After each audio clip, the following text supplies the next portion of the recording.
I'm reading from the book of Matthew, chapter 18, verse 6. But whoso shall offend one of these little ones which believe in me, it were better for him that a millstone were hanged about his neck, and that he were drowned in the depth of the sea. I was working the afternoon shift.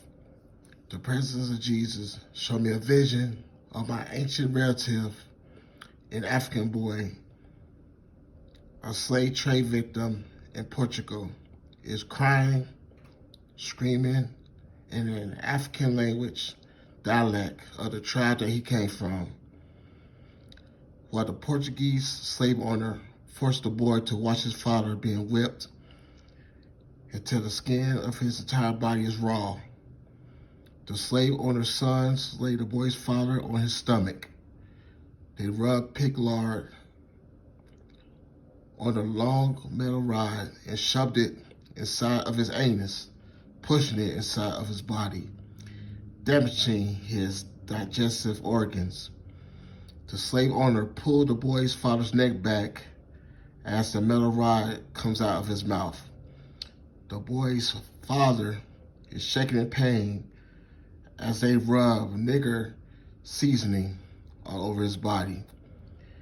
They picked him up and carried him and put him on the spits over the fire pit to cook him alive, as the boy watches in horror as his father dies before his eyes. As the smell of death and cooking human flesh stunk up the neighborhood.